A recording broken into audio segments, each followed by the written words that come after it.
Hello, good morning everybody. आज जो है हम लोग प्रॉब्लम ऑन डुअल बेसिस देखने वाले हैं लीनियर अलजेब्रा में।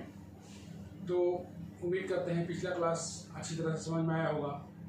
और आज जो है हम लोग लीनियर अलजेब्रा के अंतर्गत डुअल बेसिस के ऊपर सवाल बनाएंगे। थोड़ा सा इसका कंसेप्ट देख लेते हैं, हल्का सा सवाल बनाने में अच्छा लगेगा। कोई बोलता है कि भी कोई n डायमेंशनल वेक्टर स्पेस है over the field F. No problem. भी कोई n डायमेंशनल वेक्टर स्पेस है over the field F. Okay, इसका साफ मतलब निकलता है कि अगर n डायमेंशनल वेक्टर स्पेस है तो उसके बेसिस में n एलिमेंट्स होंगे। आइए उसके बेसिस में n एलिमेंट ले लेते हैं। लेट b बराबर अल्फा 1 से लेके अल्फा n तक be the basis for b। यहाँ तक पूरा क्लियर है। ऑब्वियसली तब बोलता है कि अगर ऐसा है तो then there is a uniquely determined basis b dash. मतलब तब एक uniquely determined basis b dash हम लोग निकाल सकते हैं जो कि f1 f2 से लेके fn तक आना चाहिए फंक्शन के रूप में for b dash, such that fi alpha j बराबर हम लोग डिनोट करेंगे इसे डेल्टा i j। आगे चल के इसे हम लोग बोलेंगे क्रॉनिकल डेल्टा। आइए हम लोग एक बार फिर देखते हैं। बोला है कि V is the n dimensional vector space. V is the n dimensional vector space over the field F. इसका साफ मतलब निकलता है कि then there exist a basis having n elements. तो एक हम लोग बेसिस ले लिया B जिसमें n एलिमेंट्स होंगे for the basis of B। Okay, done. Then there is a uniquely determined. तब हम लोग पढ़े थे यूनिकनेस थ्योरम में। तब हम लोग एक uniquely determined basis another basis b dash निकाल सकते हैं जो f1 f2 से लेके fn तक होगा फॉर b डैश के लिए, such that fi alpha j बराबर डेल i j। उम्मीद करते हैं समझ में आया होगा। समझ में आया जी पूरा? जरूर। आइए हम लोग देखते हैं। Consequently the dual space of n dimensional space is n dimensional. तब हम लोग बात करेंगे ये जो dual space of n dimensional space बन रहा है वो n डायमेंशनल होगा।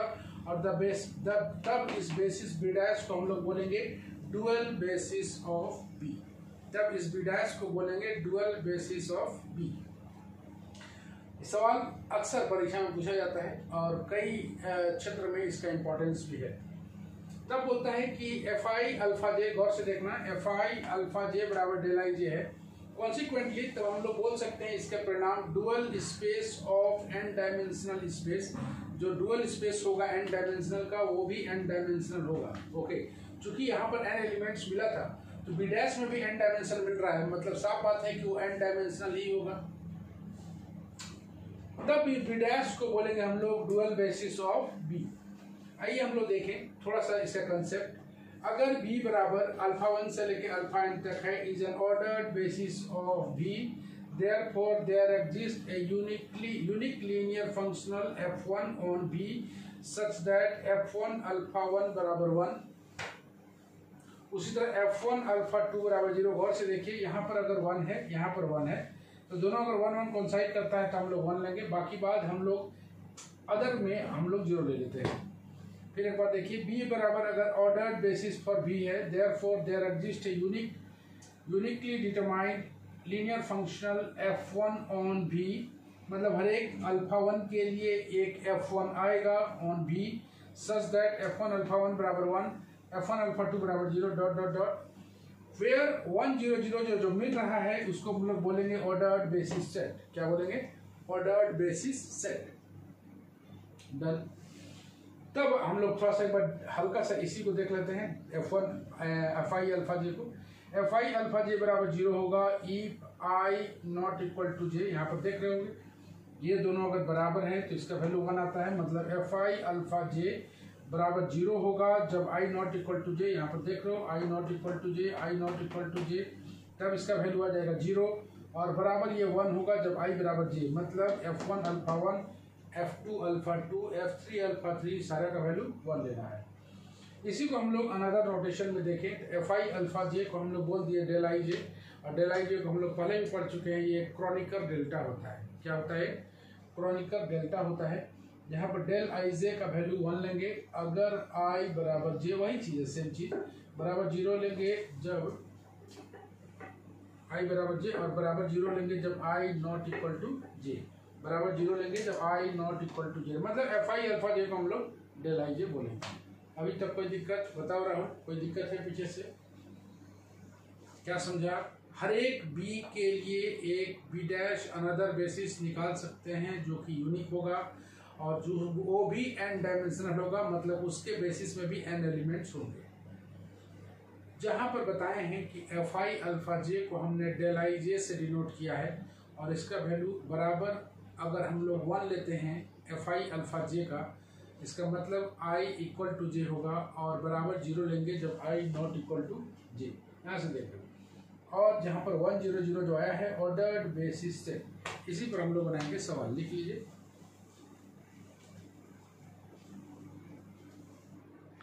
हल्का सा जूम कर देता हूँ, लिख लीजिए आप लोग, दिखाई दे रहा होगा अच्छी तरह से।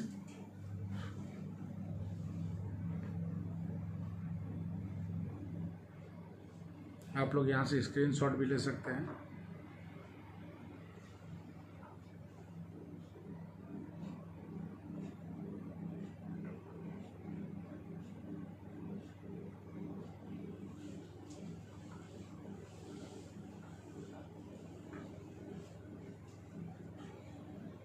तो मिटा सकते हैं हम लोग, उम्मीद करते हैं समझ में आ गया होगा। आगे बढ़े हम लोग, इस पर हम लोग सवाल बनाएं।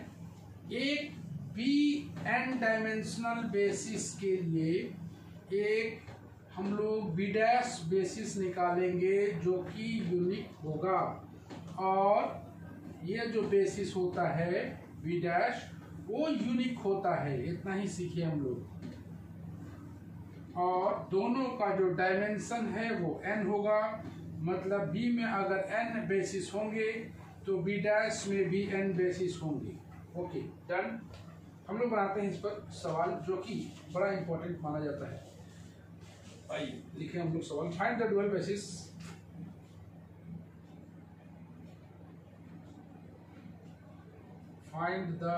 Dual basis of the basis set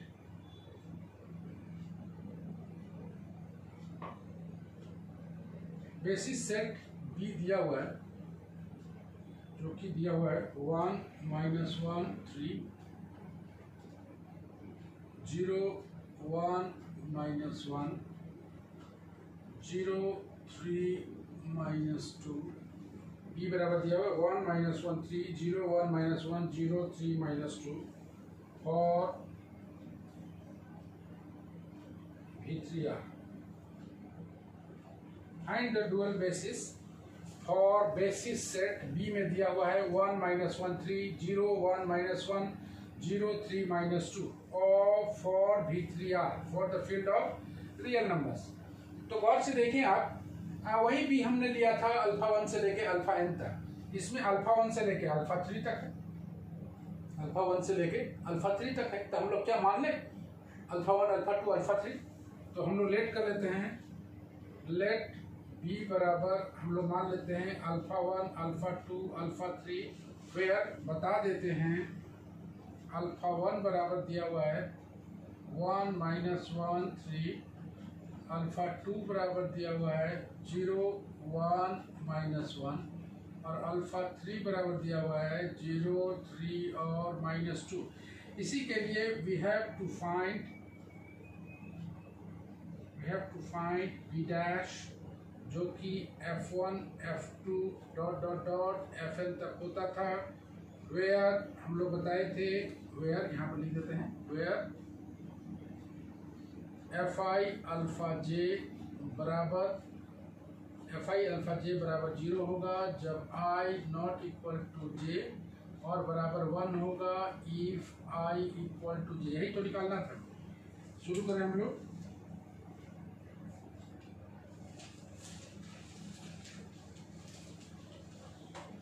Here b dash is the dual basis for b। then बात करें हम लोग f1 अल्फा 1 का वैल्यू 1 होगा, f1 अल्फा 2 का वैल्यू 0 होगा, F1 अल्फा 3 का वैल्यू 0 होगा। एंड एक तो यहाँ भी लिख लेते हैं, यहीं पर लिख लिया जाए। आगे बोलते हैं हम लोग F1 F2 अल्फा 1 का वैल्यू 0 होगा, F2 अल्फा 2 का वैल्यू 1 होगा, F2 अल्फा 3 का वैल्यू 0 होगा। एंड लास्ट में F3 अल्फा 1 का वैल्यू 0 होगा, F3 अल्फा 2 का वैल्यू 0 होगा और F3 अल्फा 3 का वैल्यू 1 होगा। Any more problem? Now to find the functions f1, f2, f3 ऐसे let a b c belongs to v3r। हम लोग a b c बराबर मान लेते हैं x इंटू 1 x, ऐसे कर लेते हैं x1 x अल्फा 1 y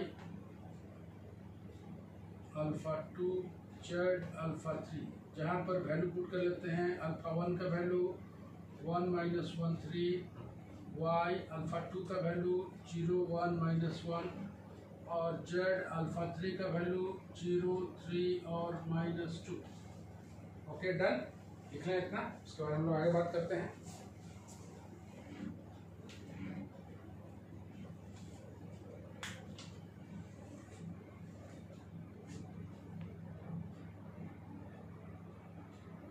देखिए अच्छी तरह से जूम कर दिया है।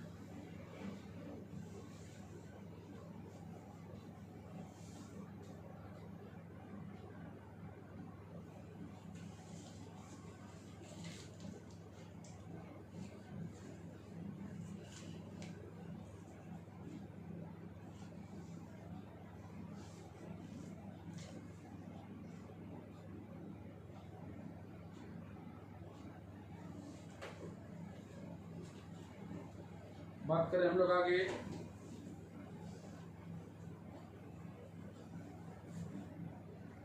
डन, इधर मिटा दें हम लोग। चलिए आइए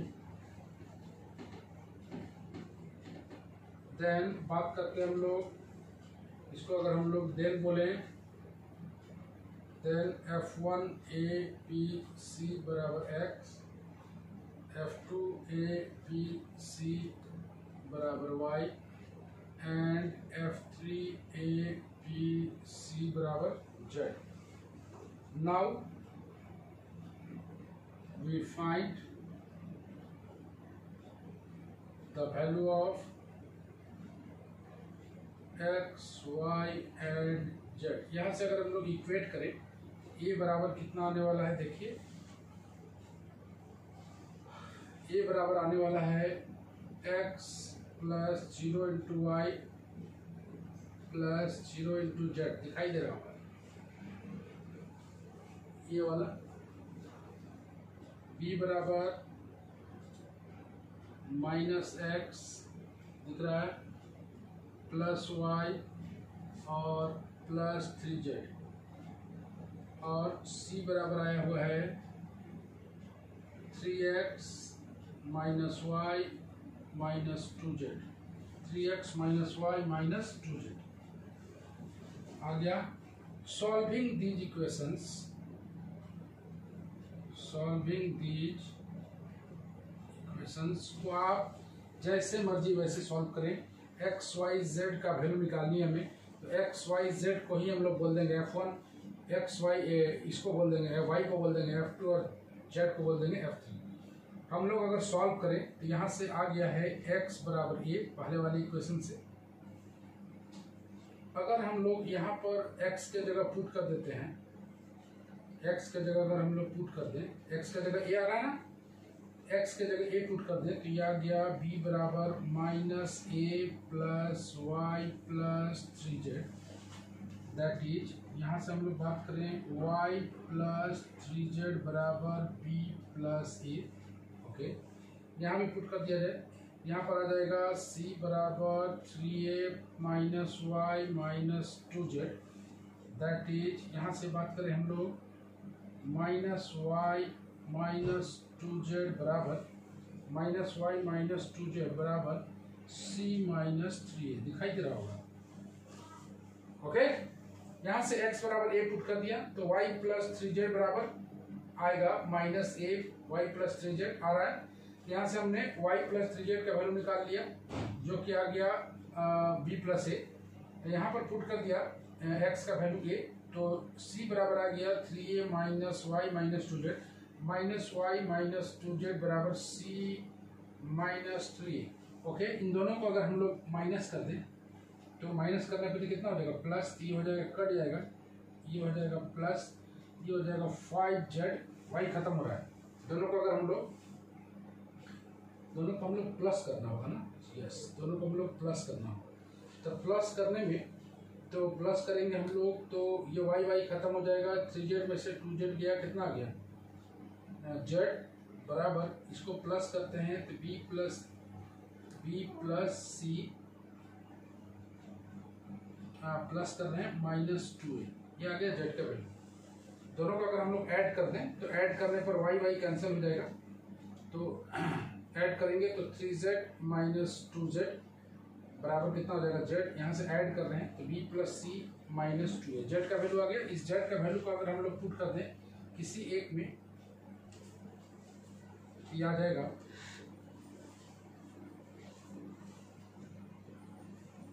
तो पुट कर दें तो आ जाएगा b बराबर, यहीं से ले लेते हैं हम लोग,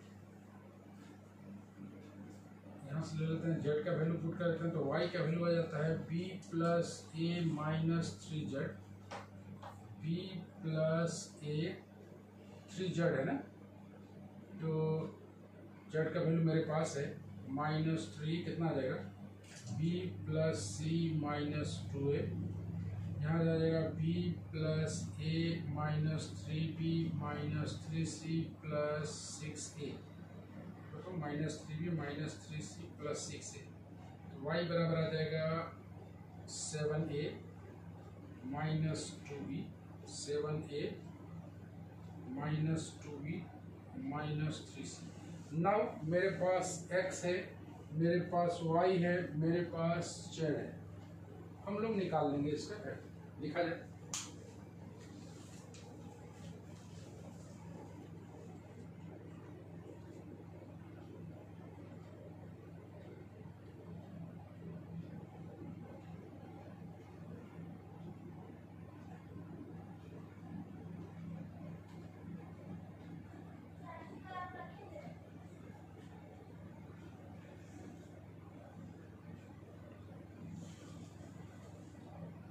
ढूंढ कर देता हूँ। देखिए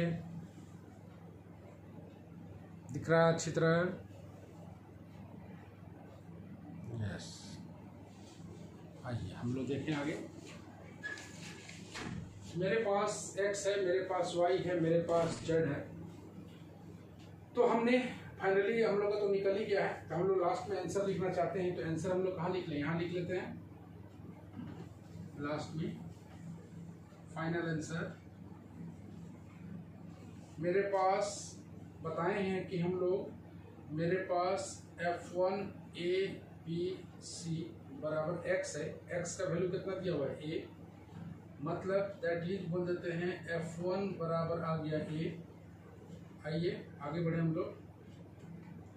f2 a b c का वैल्यू मेरे पास कितना है y, y का वैल्यू कितना है 7a minus 2b minus 3c, मतलब f2 मेरे पास है 7a minus 2b minus 3c, और f3 a b c दिया हुआ है जो कि z के बराबर है, और z कितना है p plus c minus 2a, that is f3 बराबर मेरे पास दिया हुआ है p plus c minus 2a।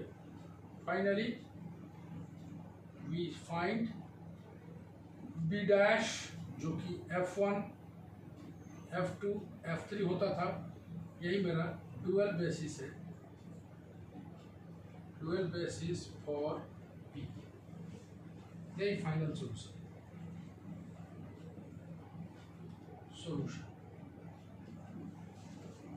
लिया जाए।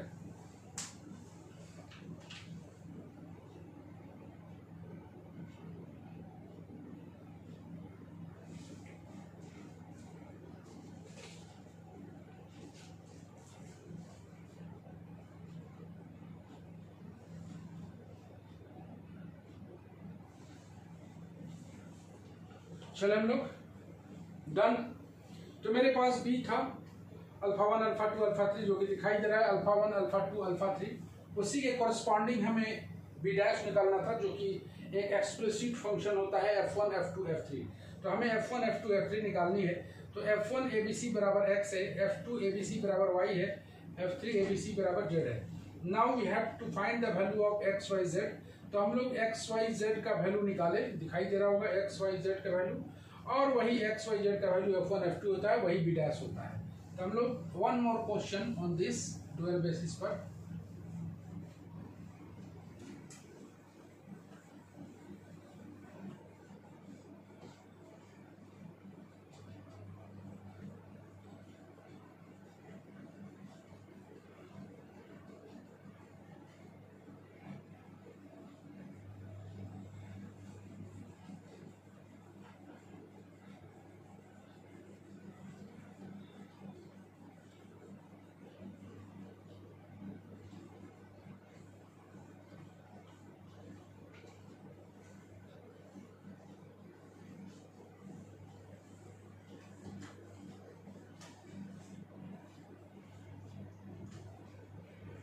एक और क्वेश्चन हम लोग बनाते हैं इस डुअल बेसिस पर।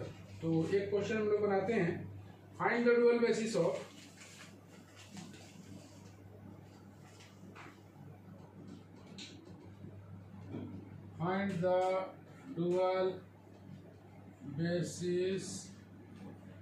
Of the basis set D बराबर 1 minus 2 3 1 minus 1 1 2 minus 4 7 of V3R। Okay, B बराबर दिया हुआ है 1 minus 2 3 1 minus 1 1 और 2 minus 4 7 of V3R। Okay, now ये हो गया क्वेश्चन। हम लोग इसके सॉल्यूशन निकालते हैं। हम लोग के पास वी हैव b बराबर alpha 1 alpha 2 alpha 3। Okay, where B the ordered basis for V3R दिया हुआ है। मेरे पास अल्फा 1 बराबर है 1 माइनस 2 3, अल्फा 2 बराबर दिया हुआ है 1 माइनस 1 1, अल्फा 3 बराबर दिया हुआ है 2 minus 4 7। Okay, we have to find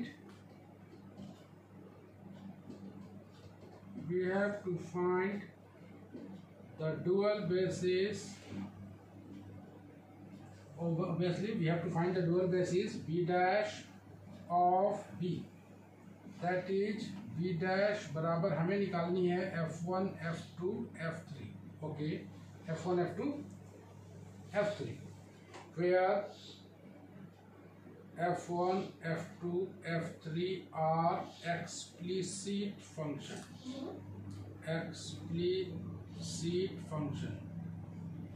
explicit function वो होता है, एक्सप्लिसिट और इम्प्लिसिट दो टाइप के फंक्शंस होते हैं।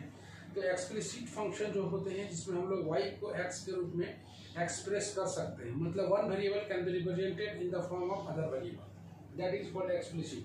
And if we can not express y in terms of x then it is said to be implicit function. Okay, f1 f2 f3 निकालनी है।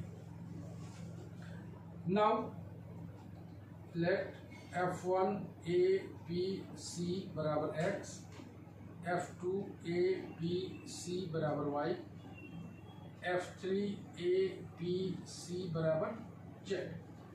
दैट इज देन हम लोग बोलते हैं कि a b c को हम लोग लिख सकते हैं x1 alpha 1, x2 alpha 2, x3 alpha 3। X Y Z ही लिख देते हैं, एक्स वाई जेड, चूंकि एक ही है। एक्स अल्फा 1 के स्थान पर डाल देते हैं 1 माइनस 2 3, वाई निकाल, वाई अल्फा 2 के स्थान पर डाल देते हैं 1 माइनस 1 1, प्लस जेड अल्फा 3 के स्थान पर 2 माइनस 4 7। दिखाई दे रहा होगा X 1 minus 2 3 1 minus 1 1 2 minus 4 7। Now हम लोग इक्वेट कर लें, ए बराबर आ जाएगा X plus Y plus 2z, isn't it, X plus Y plus 2z। B बराबर आ जाएगा माइनस 2x, दिखाई दे रहा है, माइनस वाई माइनस 4z, और सी बराबर आएगा 3x plus Y plus 7z। देख रहे हो, x plus Y plus 2z okay है, minus 2x minus Y minus 4z, 3x plus y plus 7z. We have to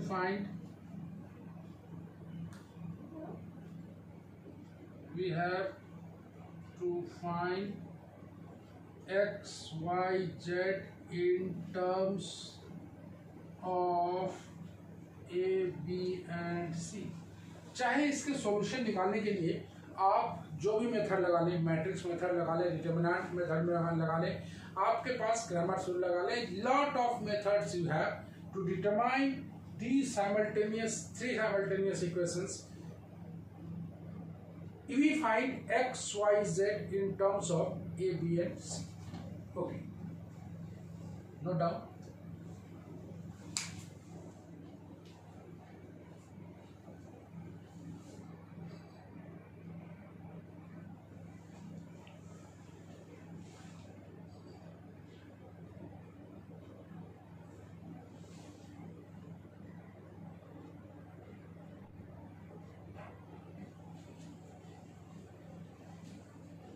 उम्मीद करता हूं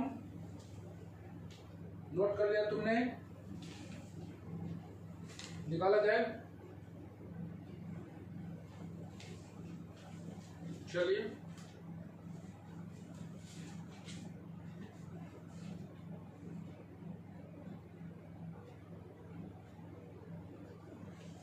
चले आगे हम लोग, तो इसको इधर मिटा दें हम लोग, इधर मिटा देते हैं हम लोग और आराम से इसे सॉल्व करते हैं।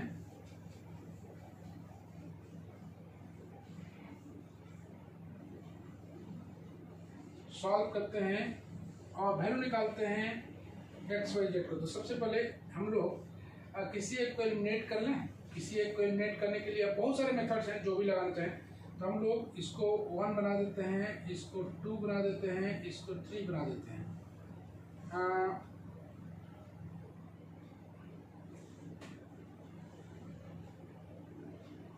एलिमिनेट करते हैं जेड को, इसमें हम लोग 2 से मल्टीप्लाई करते हैं, 2 इंटू 1 इक्वेशन में 2 से गुना कर देते हैं, तो कितना आ जाता है, यह आ जाता है 2a बराबर 2x plus 2y plus 4z। Okay, 2 से मल्टीप्लाई कर दिया इसमें, और ये मेरे पास b पहले से है, माइनस 2x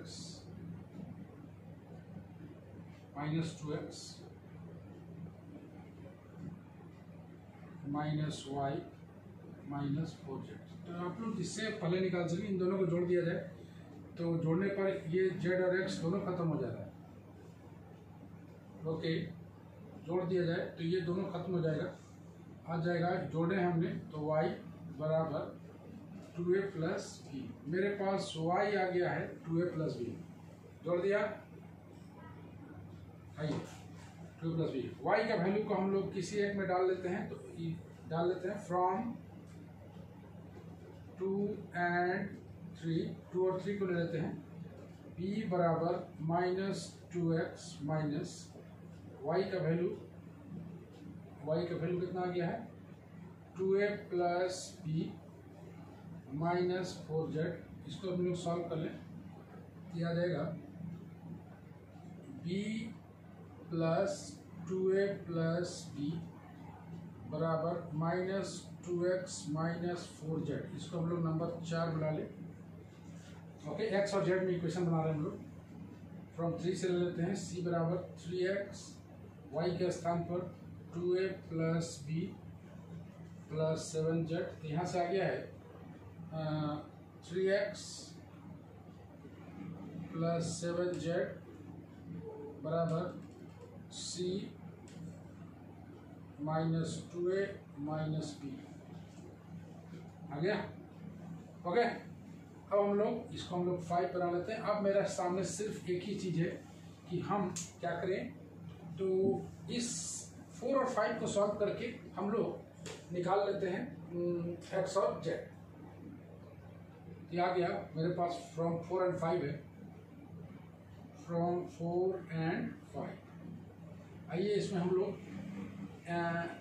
x को बैलेंस कर लेते हैं। तो x को बैलेंस करने के लिए इसमें 3 से मल्टीप्लाई करना होगा। ये 2b है तो 3 से मल्टीप्लाई करेंगे तो आ जाएगा 6b प्लस 3 से मल्टीप्लाई कर रहे हैं 6a minus 6x minus 12z। 3 से मल्टीप्लाई कर दिया और मेरे पास यहाँ पहले से मौजूद है c माइनस b के स्थान में b लिख रहे हैं, minus b minus 2a plus c minus b minus 2a plus c बराबर दिया हुआ है। इसमें भी 2 से मल्टीप्लाई करना होगा ना। यस, 2 से मल्टीप्लाई किया जाए, 2 से मल्टीप्लाई करो तो minus 2b minus 4a plus 2c। 2 से मल्टीप्लाई किया है 6x plus 14z। Okay, 6b 3 से मल्टीप्लाई किया 6a बराबर माइनस 6x माइनस 12z। यहाँ से 2 से मल्टीप्लाई किया है minus 2b minus 4a plus 2c बराबर 2 से मल्टीप्लाई किया है 6x प्लस 14z। आइए इन दोनों को हम लोग जोड़ दिया जाए। जोड़ने पर आ जाएगा ये 4b, जोड़ने पर आ जाएगा ये 2a और आ जाएगा 2c बराबर आ गया है। जोड़े हम लोग 2z, 2 हटा दिया जाए, 2 हटा दिया जाए तो आ जाएगा 2b plus a plus c बराबर z। मेरे पास अब z है, मेरे पास y है, मेरे पास z है। किसी एक को हम लोग ले लें और y निकाल लेते हैं, x निकाल लेते हैं। x निकालने के लिए from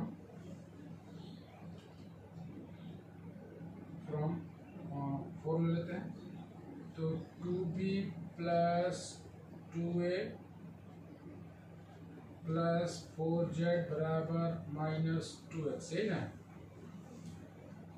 2b plus 2a plus 4z के स्थान पर 2b plus a plus c बराबर माइनस 2x। याद आएगा 2b plus 2a plus 8b plus 4a plus 4c बराबर minus 2x।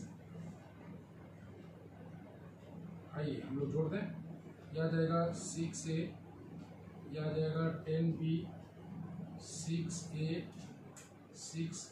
10b plus 4c बराबर माइनस 2x। तो x बराबर आ जाएगा माइनस 3a, 2 कैंसिल कर रहे हैं, plus 5b plus 2c। Okay, मेरे पास x है, मेरे पास y है, मेरे पास z है। Final solution finally f1 a b c बराबर जो आया है,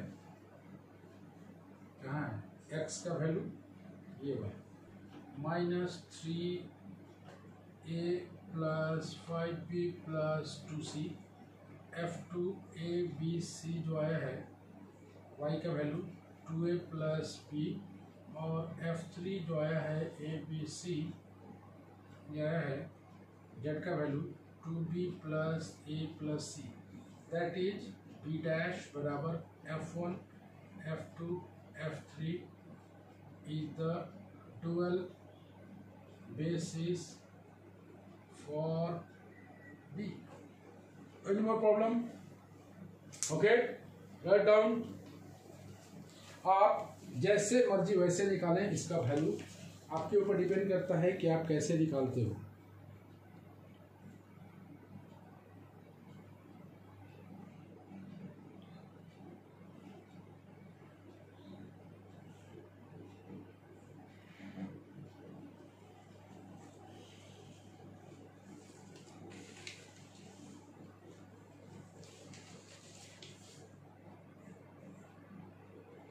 देखिए जूम कर दिया है।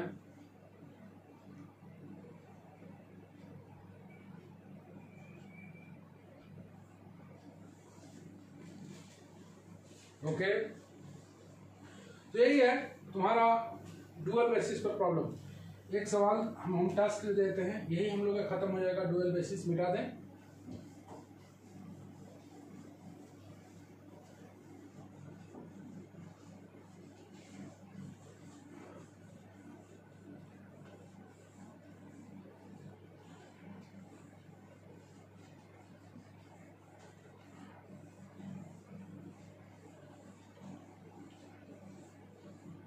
आइए हम लोग एक होम टास्क देते हैं। होमवर्क में find the dual basis of the basis set B बराबर दिया हुआ तेरे को स्टैंडर्ड बेसिस है और ज़्यादा अच्छा लगेगा 0 1 0 0 0 1 फाइंड बी डैश।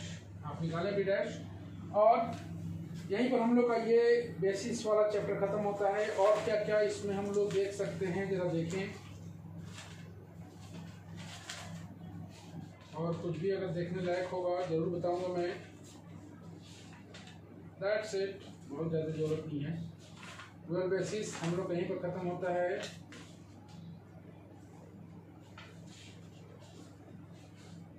ओके, तो आज हम लोग यहीं तक। हम लोग मिलेंगे नेक्स्ट क्लास में कुछ नए कंसेप्ट के साथ। मोस्ट प्रोबेबली क्या हो सकता है, most probably eigen value eigen vector और कैनली हैमिल्टन थ्योरम के साथ मिल सकता है।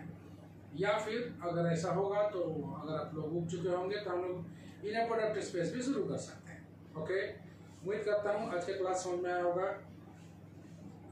ठीक ठाक। Okay, bye bye, see you.